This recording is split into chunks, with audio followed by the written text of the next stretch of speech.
We will be a united front together with First Nations and Métis communities and governments. Tonight, more suspected graves found at the Beauval Indian Residential School in Saskatchewan. I also wanted to make sure that the run was accessible to youth within my community so that they had running shoes. Plus, a youth chief in Manitoba is making a difference in her nation. I just like coming out here and meeting other athletes. And the Masters Indigenous Games wrap up in Ottawa.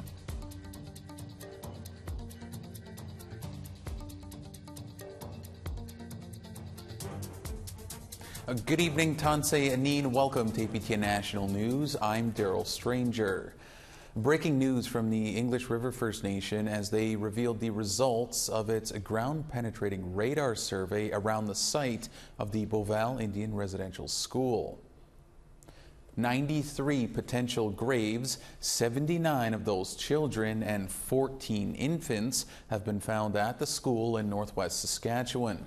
Leaders said the findings are just the beginning and that while the Indian residential schools are closed, the legacy still affects First Nations people today. English River First Nation Chief Jenny Wolverine became emotional when she called on the governments of Canada and Saskatchewan to help people heal. We will be a united front together with First Nations and Métis communities and governments. Together, we will call on Canada and Saskatchewan governments to join with us. It doesn't all come down to dollars and cents.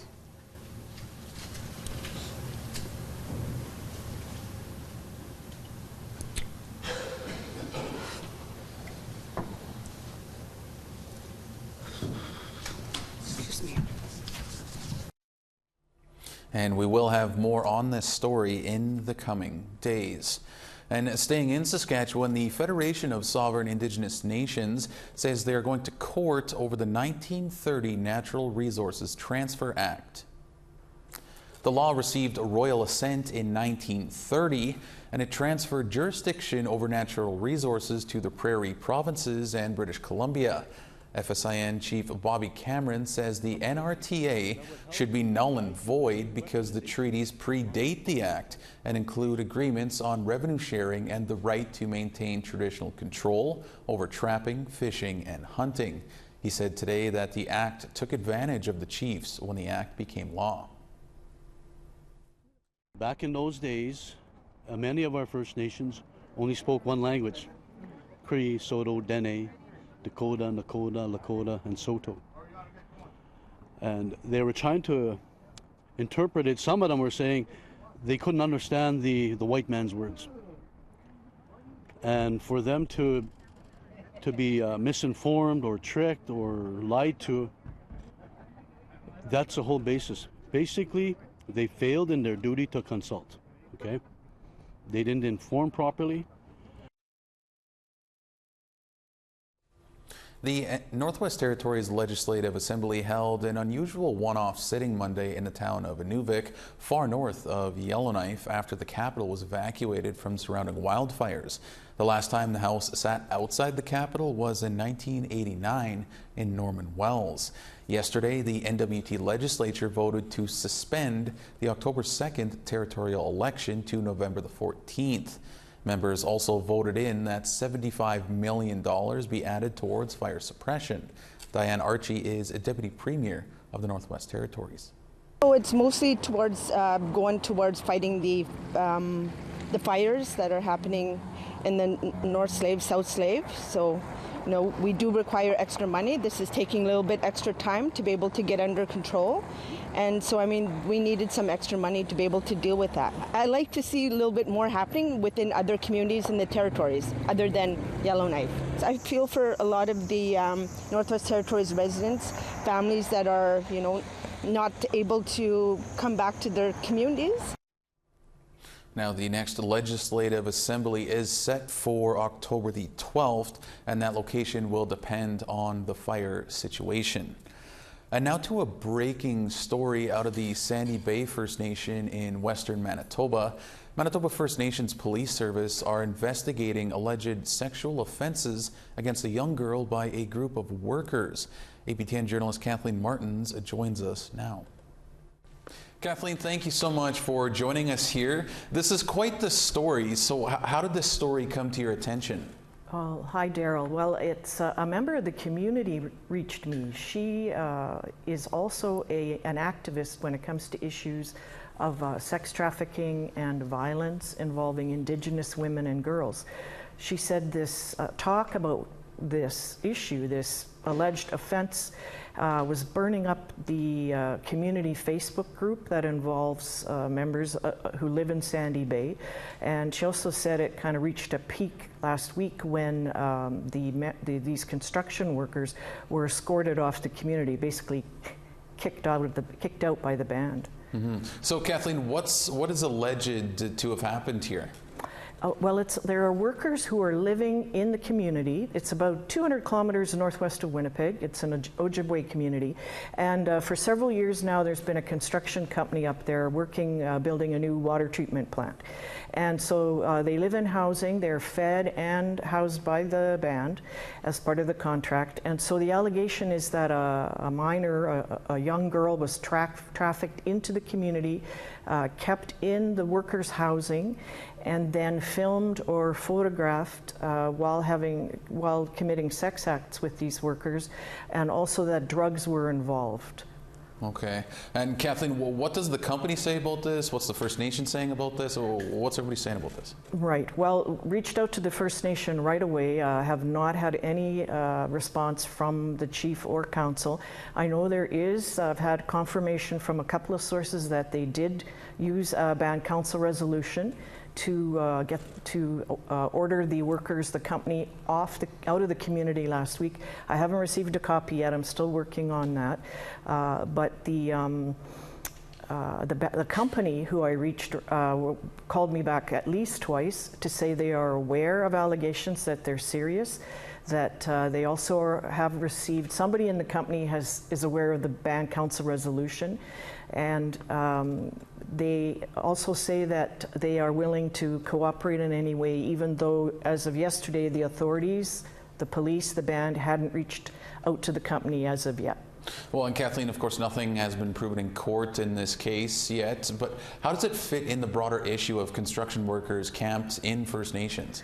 Yeah, well, that's I think why the person who reached out to me initially brought it to my attention, because APTN's done a lot of stories about fears around what we colloquially call man camps. That's when these outside workers come into a community and could exploit young women who live there. And so this is the first time for me, I've done a lot of stories on it, but the first time for me actually hearing that this may have happened. Mm-hmm. And so if police are investigating, First Nations police, if charges are laid, it will be very closely followed for that very reason. Mm-hmm. Well, certainly, Kathleen, and you'll be keeping a close eye on this, and in turn, we'll be keeping a close eye on this. We'll have to leave it there, but thank you so much for coming in and giving us a little update on this. For sure. Thanks, Daryl. For more on that story, you can head to our website at aptnnews.ca. And with that, we'll have to pause our show for just a moment. Still to come, taking a look at the winners of the Masters Indigenous Games. I just like coming out here and meeting other athletes and competing with other athletes, and it's good camaraderie and it's a good time.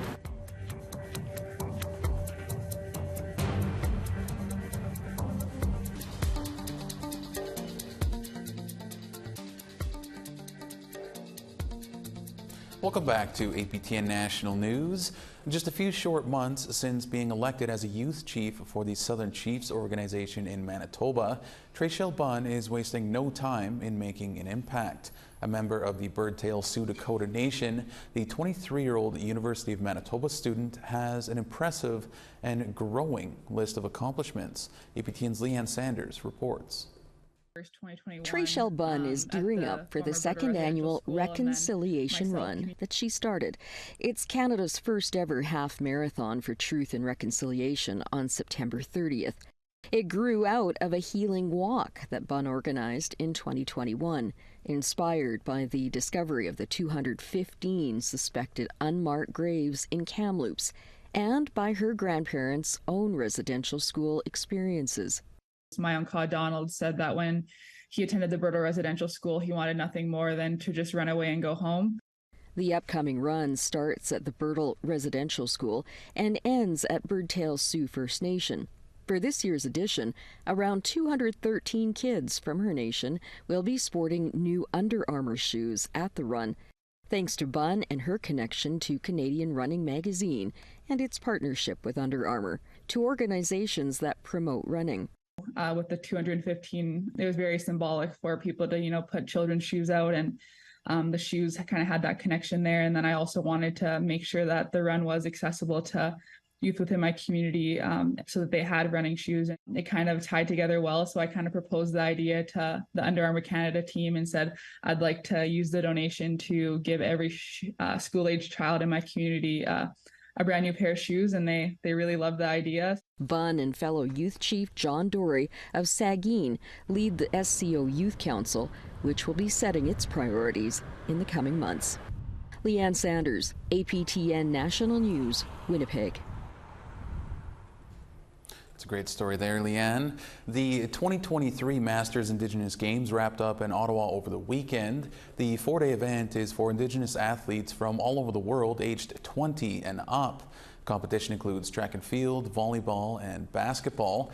APTN's Fraser Needham took in some of the track and field events on Friday and has more.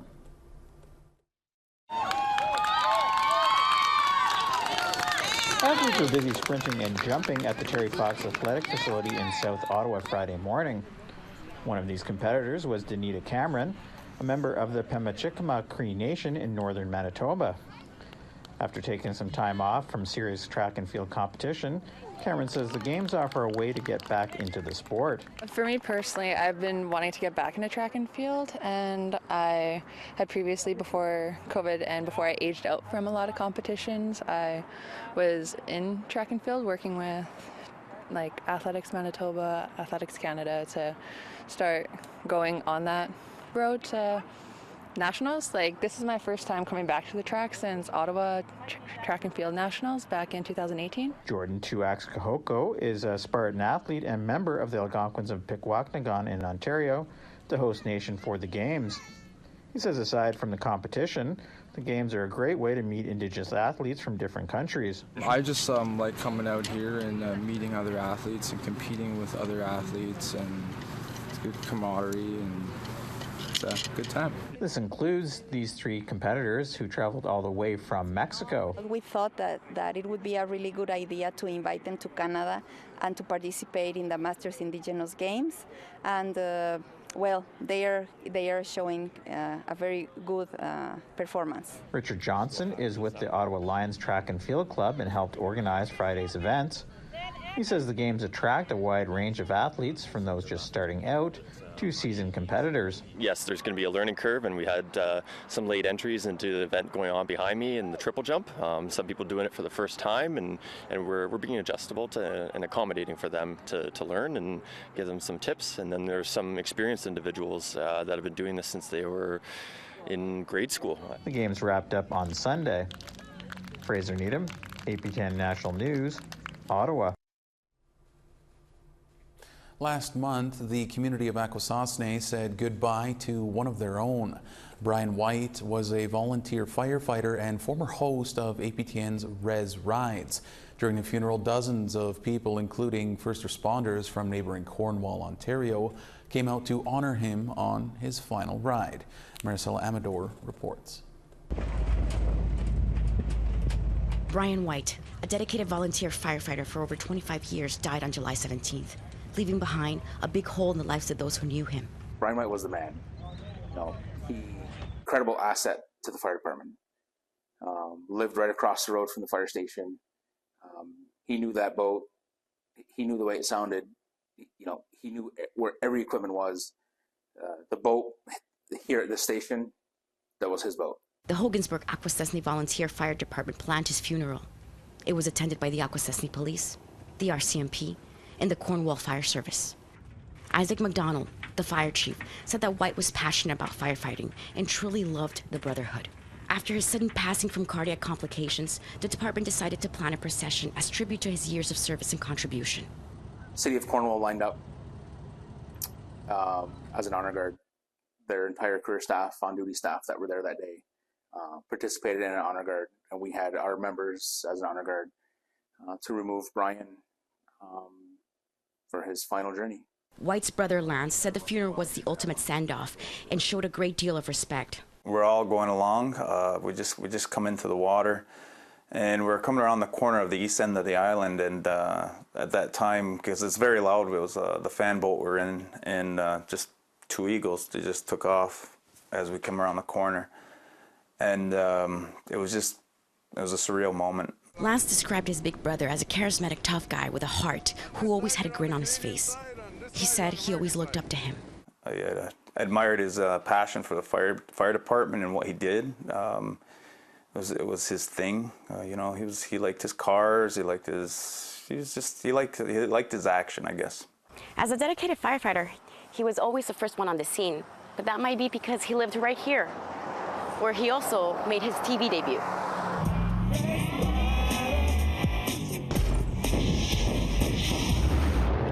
White, who was a car enthusiast through and through, was also the host of APTN's show Res Rides, which documented his life at Mad Mohawk Custom, a custom car shop. One time we were out in Cornwall, and somebody recognized him in there. And they pointed to him, and he looked at it, and right away they said Res Rides, because, they did see it. His mom, Becky, said White was very creative. Looking good, huh? And had an entrepreneurial spirit. I was forever buying solar things. I said, go green, and that's what he did. He went into solar panels. In 2010, White opened Mohawk Sun. Using the power of the father to protect the gifts of the mother. I like that saying. That's cool. His nephew, Philip White Cree, said he was an inspiration and was involved in community affairs. My uncle was always involved with community and different ideas that he wanted to go move forward, whether it be with the family or somehow bettering the community, and also making sure his passions were there. And one of them was definitely cars, and the auto shop and Res Rides was something that he was always beaming about. But the most important thing in White's life was his family. I'm gonna say cheese. Cheese. He leaves behind 4 kids, including his 16-year-old son, Landon Prier. Every time I talk to him was car rides to the gym. That's probably what I miss the most, because I socialize with him. At that, it makes me feel proud that he was my father. Maricela Amador, APTN National News, Akwesasne.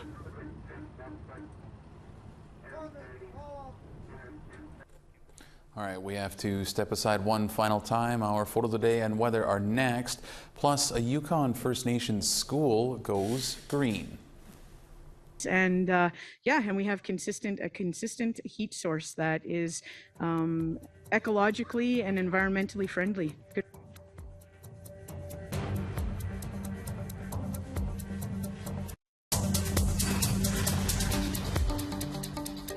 Welcome back. It's time now for our photo of the day. Karen Sear is in the Burns Lake area and caught a mother bear with her cubs eating the raspberries in Karen's backyard.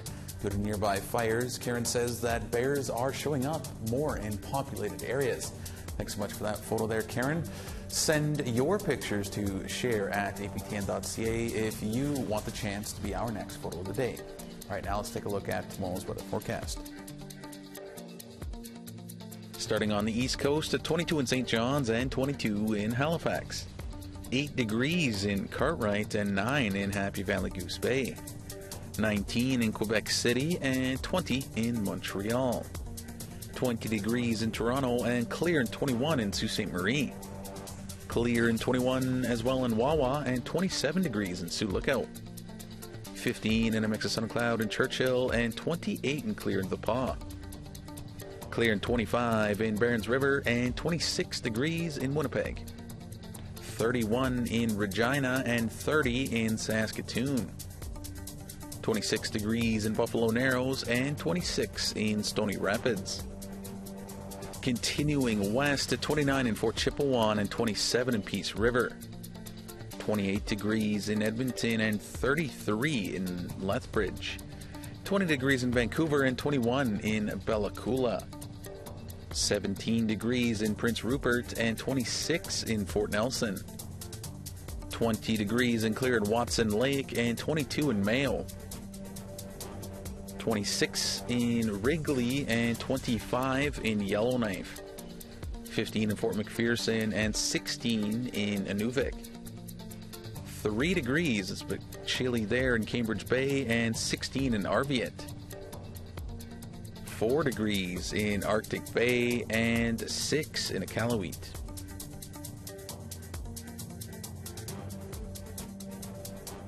A school in the Yukon community of Teslin will drastically reduce its greenhouse gas emissions this year thanks to its First Nations biomass facility.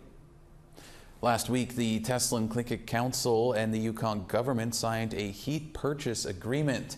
The agreement will supply the Kakinasa Community School with heat from the First Nations biomass facility. The 1.5 megawatt facility uses waste wood to fuel its heating system. Up to 90% of the school's heat will be produced with biomass.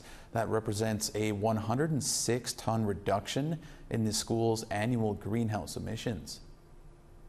Thank you for everything that Teslin Tlingit Council has done for us to ensure that we're warm, we're cozy through the winter months, and and we have a consistent heat source that is ecologically and environmentally friendly. Gunishtish. The Beardies and Okamasaskee Cree Nation in Saskatchewan is making sure every household on the reserve has Wi-Fi by using a company owned of their members. The project was a lot of work, but they made sure to hire members to help. The network and equipment is fully owned and operated by Beardies and Okamasaskee Cree Nation. The goal was to make sure everyone has wireless internet. They have not yet determined the cost for each household, but they will make sure that it is reasonable. Charles Bighead took on the role of project manager for the setup and used Indigenous Tech, a new IT company owned and operated by community member Ryan Thomas. The fixed wireless internet system has 3 main components. One is a fiber optic backhaul. So that's a big internet pipe that's coming into the community. And then we have a fixed wireless network component to that, so that we constructed 2 towers with 20 radios, and all the houses are connecting to those radios. And then the third component is the home residential equipment. All right, that is all we have for you tonight on APTN National News. As always, if you missed anything from tonight's broadcast, you can find those stories and more on our website, aptnnews.ca. For all of us here, thank you so much for joining us. Miigwech, Kinanasmatan, and have a great night.